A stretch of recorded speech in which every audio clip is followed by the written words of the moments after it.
In today's video, I'm going to be shopping my stash. I've dug into my stash and pulled out some watercolor paper and some beautiful watercolors. I have 2 little pots of clean water, and then I have my Winsor Newton watercolors, and this is a beautiful set of watercolors. I bought this at one point thinking I was going to be a fancy watercolorist, and I didn't do very well. It's very intimidating and is not as easy as it looks. So what I've done here is just sprayed my watercolor with some water to prime it, to get it ready to be able to manipulate with my brush. I have all of these colors all swatched out so I know exactly what they look like at full strength. I also have some heavyweight watercolor paper, and then I've got a large round brush.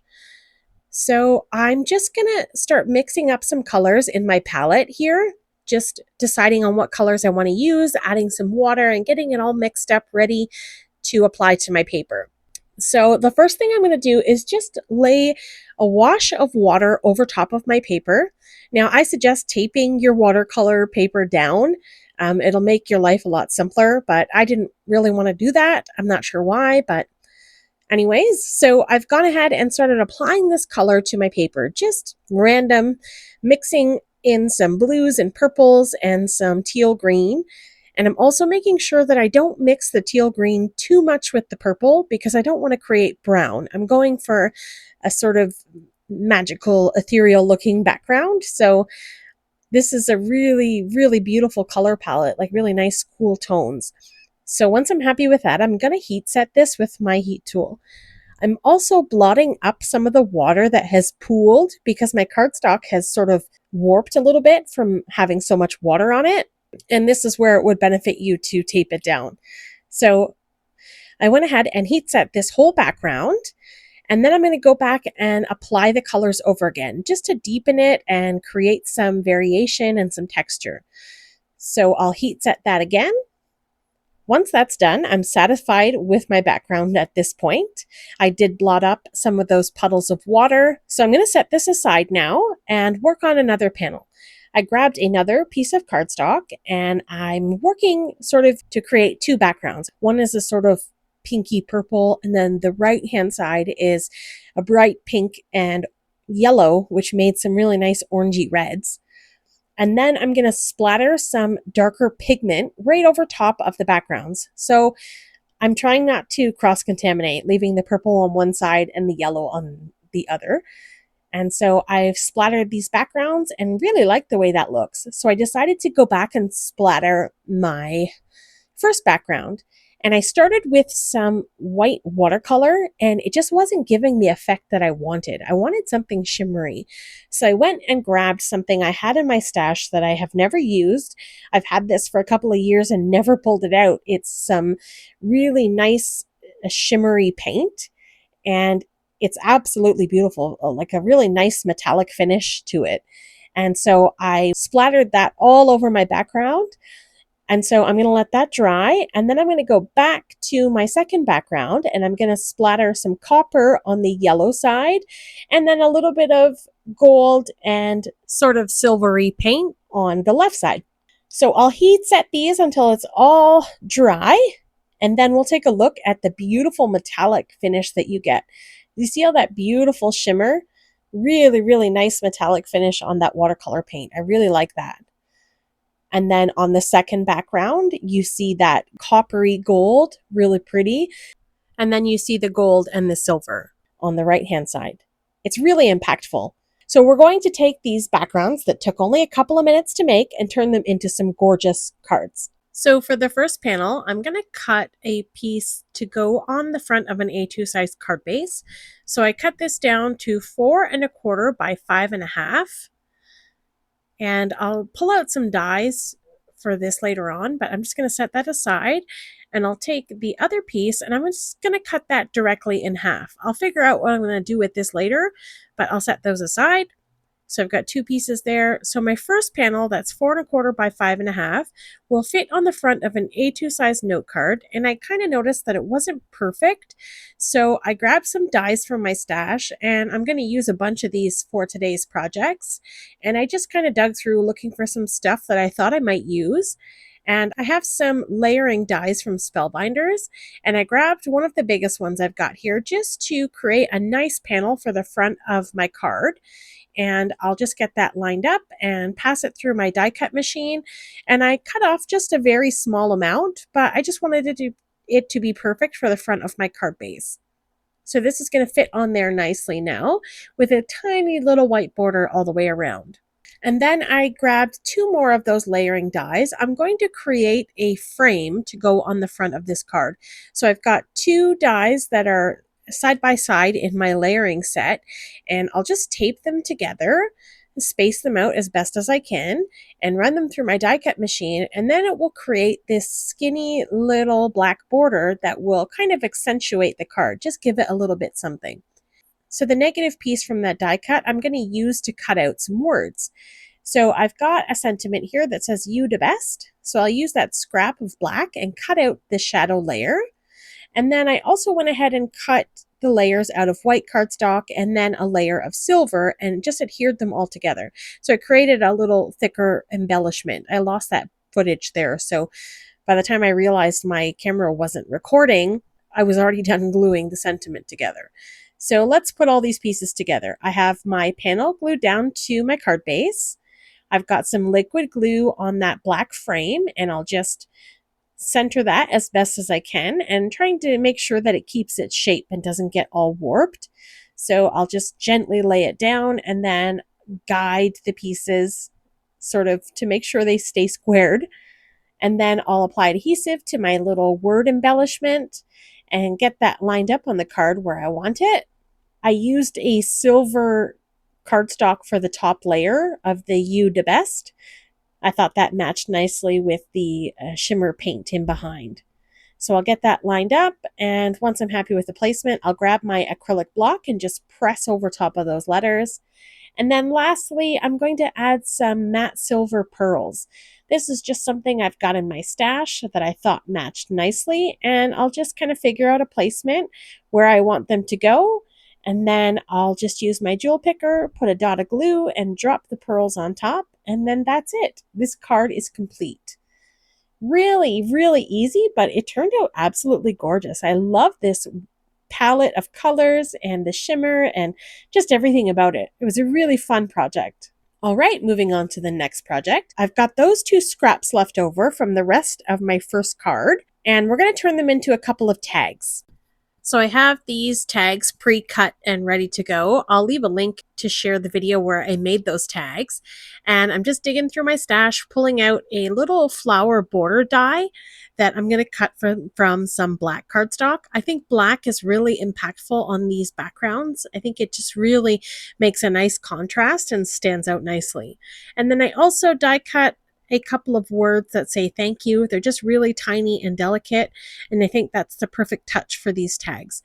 So I'll go ahead and adhere these backgrounds, which, by the way, happen to fit perfectly on my tags.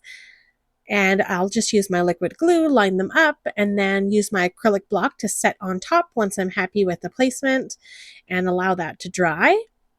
And then I'm going to take those little floral borders and just line them up on the bottom of the tags, just applying one little tiny strip of adhesive and then lining up that little border of flowers right across the bottom. And I'm going to come back and cut any of the excess off. I just want that little tiny border along the bottom of the tags.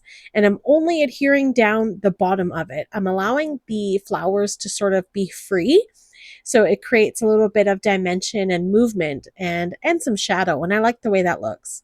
So I'll just press all that in to make sure it's adhered nice and good, and do that to both tags. And both of these tags are going to be identical.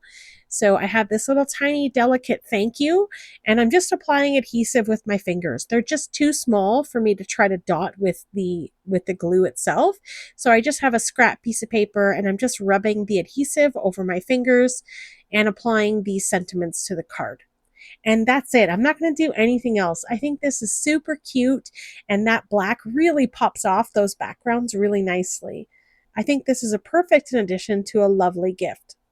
So here's a look at our two tags.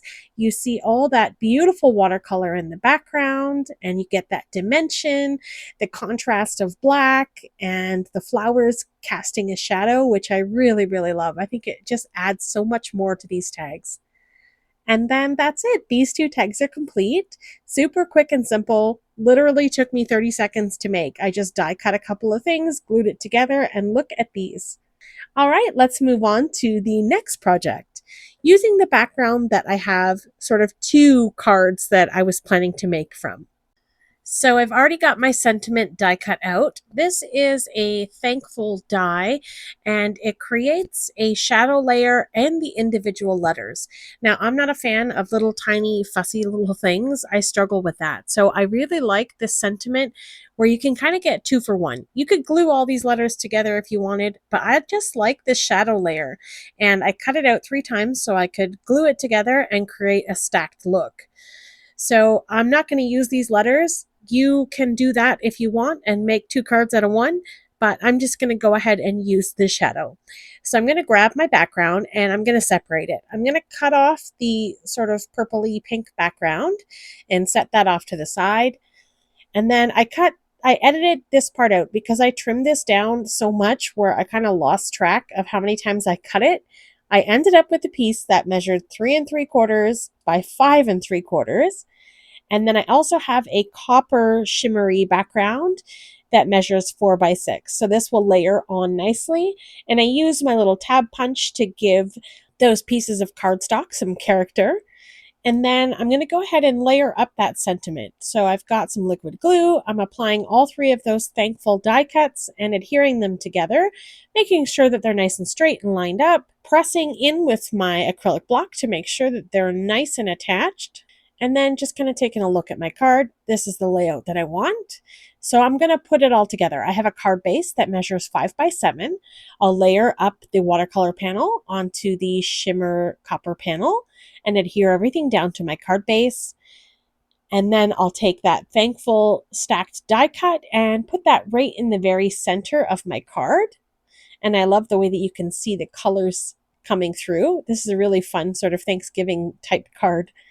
And once that's done, I realize I need the little center of the A. Now, I did die cut this 3 times, but I only found one of the centers of the A's. So I think that was enough. I just used the letter, kind of put it in its place, and popped in that center so that it was lined up properly. And then that's it. This card is done. Super simple. I didn't really work too hard here, but I really like the result. So here you can see that shimmer, and the cardstock in the shimmer cardstock in the back matches the splatter that I've got on this card. So I think it just really ties everything together nicely. All right, let's move on to the last and final card that we're going to make from these watercolor backgrounds. So this card was pretty quick and simple. I have a sentiment with a shadow layer that says be kind. I cut the words be kind right from the background of my watercolor panel. And then I cut the shadow layer from black cardstock. Of course, I use black cardstock for all of my projects today. And when I cut the words be kind, I kind of got them wonky, so I had to trim the panel down a bit to get my sentiment straight again. And then I adhered a black layer to the card base, which measures 4 by 5 1/4. And then I have my be kind watercolor panel, which measures 3 3/4 by 5. And then I grabbed the shadow layer for the word be kind, and I used a scrap of the negative piece that was cut from my panel to fill in the letter D. When I flip it over, you'll see what I mean. So I have a little piece of that watercolor there so that you see that little heart through the letter D. And I'm going to cover up the space where I cut the letters from. So you won't ever know that I cut it from this panel. And then I'll adhere those words right on top of the layer. And then the last thing I'm going to do is that little black heart that was die cut from the letter D. I'm going to pop that right over the letter I. So you can kind of see where that's supposed to go. So now we have this cute little sentiment, be kind. Super quick and simple for this card. There was literally just a couple of die cuts and some glue and it was done. Okay, that's going to be it for this project. Here's a look at that card with its beautiful shimmer. I could add more to this, but I was done crafting. I thought I had enough for one day. So here are all the projects that we made. We've got the You the Best card, the 2 thank you tags. I have the large 5x7 thankful card, and then the Be Kind card. So that's going to be it for today's video. I hope that you enjoyed this inspiration of using stuff that's in my stash, just digging through, having some fun, and coming up with some projects. And I hope that this inspires you to do the same. If you haven't subscribed to my channel already, please do. I'd love to have you along my card making and paper crafting journey. Coming up on screen are some videos I think you may enjoy. Have yourself a lovely day, and I'll see you in the next one. Bye!